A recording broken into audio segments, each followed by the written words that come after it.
Hey, how's everybody doing? Welcome back to that podcast here on YouTube. It changed background a little bit. That blanket's in the washer right now. I figured this would look better with this. All right, what this is, and I'm gonna give two shout outs to start with the video. First thing, and this will be the most recent one.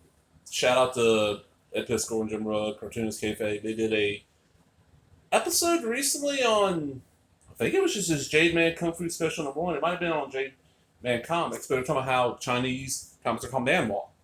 How in the like late '80s, Tony Wong with his company, there's another company, put a pile of this stuff out here in the States. And I saw this cover, like, oh, wait a minute. I recognized that cover when they showed the poster on the inside. I really recognized it. This was the comic that, at the time I thought it was manga, got me into the shit heavy hardcore. Because I'd read issues of different things before this. So I'm going to pull this out of the bag in a second and see exactly what year this is. But I was like 13, 14 when this came out. A buddy of mine, two different buddies of mine, had been to the mall a couple towns over the previous weekend. They come to school on Monday and they both got copies. I'm like, holy shit, this is amazing. So I wanted a copy. So I talked my mom into one day, like after school, we gotta go to the mall. You gotta run me there. And I picked this up because of all these books. I thought it was Japanese comics. I thought it was manga for years and years and years. Didn't learn it was Chinese until just recently. I got a couple of issues. This and another one just came in today. This other one I've had for a little bit. You probably seen if you watch my comic haul video from, who knows when this is going up, so a while back.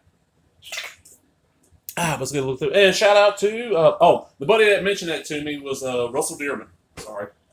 I don't know if Russell watches these or not, but dude, if you do, hey, shout out, man. What's going on? All right, these are from my comic shop. They packed this shit amazing. I got another order coming in, but. So this was $1.50 in 1988. I'm wanting to say in '88, Marvel Comics were about 75 cents to $1. DC was probably in the same range. The only thing I can think of then in the time frame it would have been $1.50. And it's because it was, oversized issues would have been like Secret Origins from DC, which I bought every month when I found them. Every once in a while I just couldn't find an issue. That's Tony Wong. He is basically the Stan Lee of Chinese comics. There's so much of this shit. Okay. Jade Man Holdings Limited is a public company listed on the Hong Kong Stock Exchange. Blah, blah, blah. So let's fold out. And we put an Oriental Heroes, Force of Buddha's Palm, Drunken Fist, and the Blood Sword. And these are in color. Now, I don't know if these were published in color over there or not. But what he basically giving you is kind of like a few pages from each issue. Ooh, look at this stuff. Coloring kind of reminds me of like Valiant when Valiant first started, the way their coloring looked. And like I said, I'd forgot about this comic completely. And then Cartoonist Kayfabe did that episode. I got back in touch with Russell Dearman. I'm like, oh shit, I hadn't talked to him in forever. That kind of reminded me of it because he mentioned something about it, if I remember right. And then, oh god, look at this, look at this, look at this. That is wicked looking. I got this one I'm gonna show that's not a Jade Man comics from a different company, but same time frame, same year, I'm pretty sure. Came in a random loss. Oh, yeah, let's do some manball shit. I try to cover, the oddball stuff in the States. This is definitely the oddball because people know manga, but how many people know this shit? It's just these character designs. And you got, it says 24 pages, so that's a full issue. And there were, I'll say it was $1.50 an issue. This was a special. Looks like Triton from the Inhumans. I love this. You get Tony Wong with his mustache there and his hair. And this is the other thing. When they showed this poster,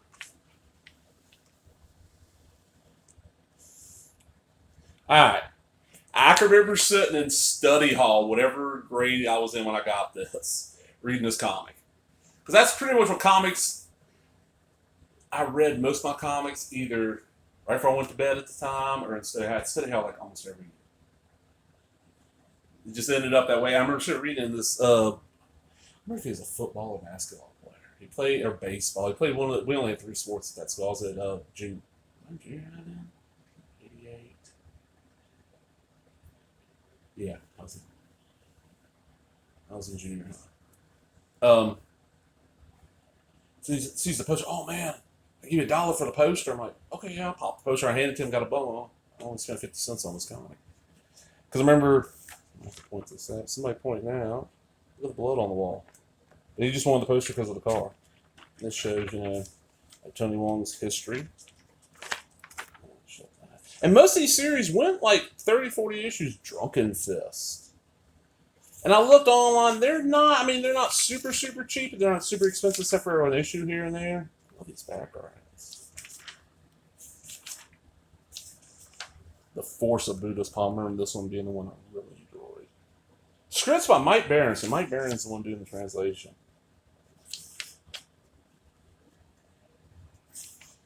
And the color is not great, but it's not horrible. It kind of reminds me of like a combination of what Airsoul's doing in their few color books they had, or on their covers with Valiant.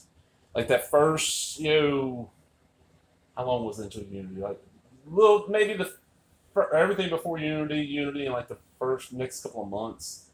That way the Valiant shit looked back then. And this was not bad price. Posters. Stickers, calendar, Oriental Kung Fu Comics, Jake Man Holdings in my back covers got some finger marks, but just a cool little comic. And I wanted another copy. I'm gonna sit down and read. I have read it many times, but like I said, I was 13, 14 when I got it, so long over 30 years ago. A good chunk of the 30. Okay, this is when I was talking about I got in. This is the Forbidden Kingdom issue 4 from Eastern Comics. This is Sung Nam Ha and Franz Henkel. Really nice cover. This was $1.95. Now it's black and white, but I think you get more pages. This is monthly. They were based in San Jose.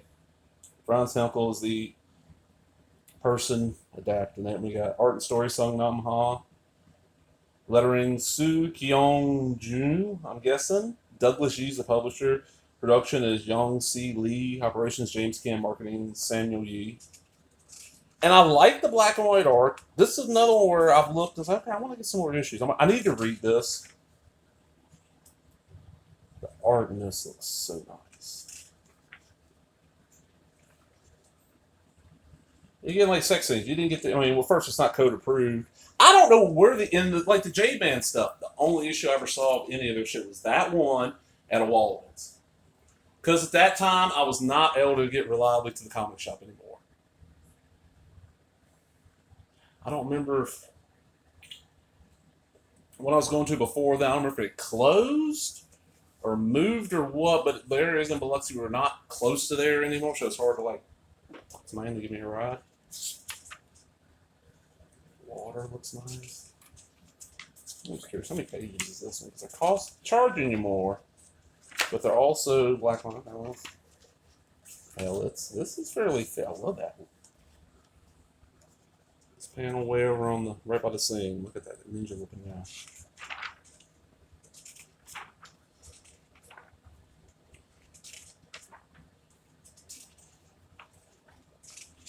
Kamui. Remember Kamui? I remember I had a few issues of Kamui, Ma, the Psychic Girl. But it was like after this, I got into it, and the next thing I started finding for manga, because I thought this manga was probably about 90, 91, 92. Viz was putting out stuff, but they weren't doing the thick volumes like you get now. They were doing like issues like this, probably 30 pages a month.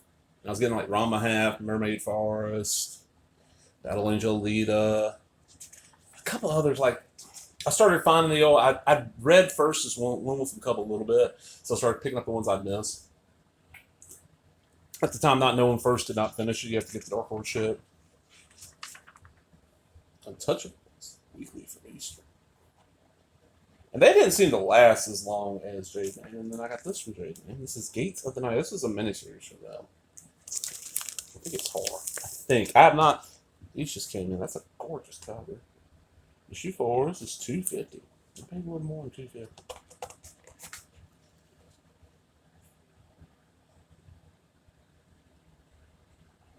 This is 91, so they were still around for a couple of years. The Doll. So is it like Anthology horror? That's kind of cool. Like a horror anthology, like Tales from the Crypt, maybe? Looks like, yeah. Excuse me, sorry.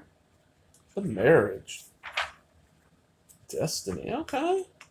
This is kind of cool. I have to really sit down and read this. And there's 4 issues. This was the cheapest one, if I'm remembering right. Yeah, look at that cover number 1. Jade Man raises some spirits this Halloween. Jade Man opens the gates of the night. $3.50 an issue. It's back cover. Nothing. Okay, yeah. Some Manhwa. Like that, do not ask me how to spell that. I spelled it the way I thought, and I couldn't find shit, so I know I'm not spelling it right. Got a little glare there, but you can get to see the covers well. I'm out, everybody. Hope y'all enjoyed it. And anybody else read this stuff back in the day? Because this Eastern comic stuff I never heard about. But also, it had been something I would only have read about in the previews catalog, and I didn't start getting that till 1991. Somewhere around there. So, and I think Jade Man was probably gone, but it might have still been there. I'm out, everybody. Remember to give me a thumbs up, leave a comment, subscribe, all the other bullshit. Talk to everybody later. Bye-bye.